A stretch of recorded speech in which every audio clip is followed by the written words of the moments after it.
Welcome to the Two Alphas Talk. We have another subject we want to talk about. This subject is based on being pulled over by a law enforcement officer and how to handle the situation. Al is going to go over and express a little bit of that since he has a background in law enforcement. All right. This is kind of universal. Depending on what state you're in, certain things change. Some states you have to let the officer know that you're armed. In some states you don't have to let the officer know that you're armed. You need to check that for yourself. You need to find out exactly what your requirements are when dealing with law enforcement. For a general sense, when an officer comes upon you, you want to keep your hands in a position 10 and 2 on the steering wheel.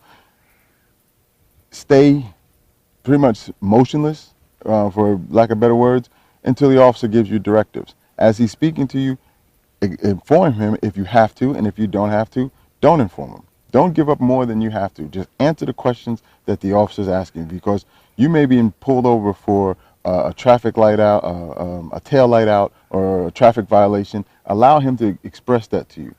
More than likely, officers want to see driver's license, registration, and some places they require you to show insurance card. Have that information readily available. Present the information to him. If you have to go and reach for it, wait for the officer to tell you. Explain to the officer it's in the glove box. It's in the arm center console. It's in my wallet, in my back pocket, on my left hip. Explain in detail to the officer so that when you move, the officer knows that you're going to get your wallet. If you're armed, explain that, because maybe it's just an option to say, you know what, I'm armed, I'm legal armed citizen. I need to get my wallet, and it's in my right back pocket, and I'm right-handed, and I have a gun on the right side. Let the officer then determine what to do. If the officer asks you to get out the car, comply. Get out the car. You're a decent citizen. You're a law-abiding citizen. Should have no fear of getting out of the car with a police officer. Okay, whether it's dark, daytime, wherever the traffic stop may occur. Get out of the car and express to the officer and explain to him whatever questions they have to ask you. A lot of times people try to over-explain things and try to circumvent the officer prior to him asking the questions, and that is called a hint. A lot of times officers use that as, well, what is he trying to hide? Because I just asked him for a driver's license registration, and he's told me about, the 14 different things that he's dealt with during that day. I didn't ask that question. So answer the question directly and be concise. Now I'm going to cover the state that we live in. The state that we live in, you do not have to tell a law enforcement officer that you have a firearm. So when you get pulled over, the police come up to your car.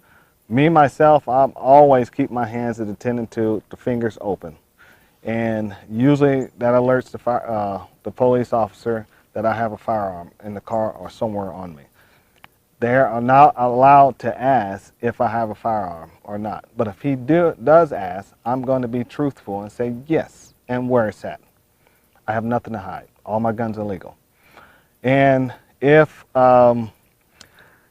they don't ask, or if he does acknowledge, and I need to reach for my wallet, just like Al just said, let them know what hand you're going to use, where the wallet is located, and actually present your ID. Now, for us that carry concealed carry permits, and in this state, we don't have to present them or show them. Make sure your concealed weapon permit is not visible in your wallet, because if they don't ask if you do have weapons and they see your concealed weapons permit, usually that gives a clear indicator for them to ask, where's the firearm now? And because he just saw something, that's going to be a clear indicator for them to ask that question.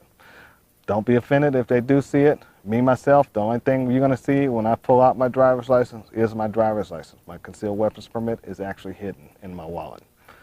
Also, there's another thing about drug use. The odor of marijuana or alcohol.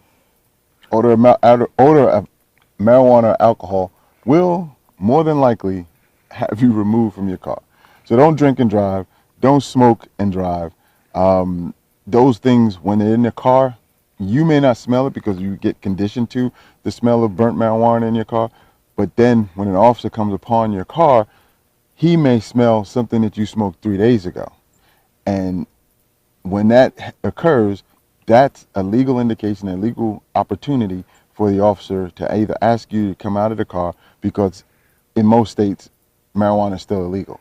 So if you are smoking marijuana and smoking and driving, you got a whole lot of crisscross opportunities for the officer for violations. So if you have marijuana in the car and the burnt smell of marijuana odor coming out of your car, there is an opportunity for the officer to get you out of the car and possibly search your car.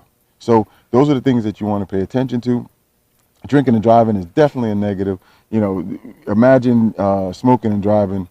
I'm sure it's being done, but when an officer comes upon it and he smells that burnt marijuana, more than likely you're going to get out of the car. And if you're armed, even legally, you're jeopardizing your opportunity, your CCW, your CCP, any of those permits. You're jeopardizing that by using those substances and driving a vehicle and being armed. Because they will pull your CCW or your concealed weapons permit, or in this state, your weapons permit. So be very careful on how you do those things.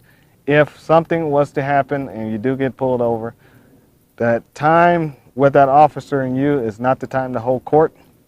Comply.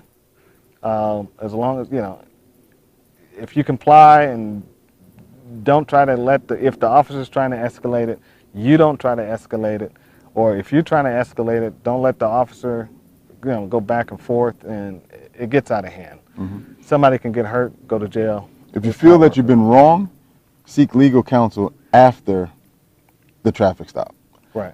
You're not in a trial with the officer standing there. The officer is just that. He's an officer of the law. He's not a judge. He's not the jury. He's not a prosecutor. He's there to give you a summons, to show up in court. You go to court, give you a traffic citation, whatever it is that he's going to give you. Deal with that. If you feel that you've been wrong, seek legal counsel. Have some advice from a lawyer whether you have a case or not. And don't get on here and say we're bootlicking for police, because we're not bootlicking for police. We're just trying to keep you safe and keep the officers safe. So Yes. get that out of your head. Yes, Okay? definitely not that. Definitely not the case. All right, guys. All right. Thanks again. All right, and see you on the range. All right.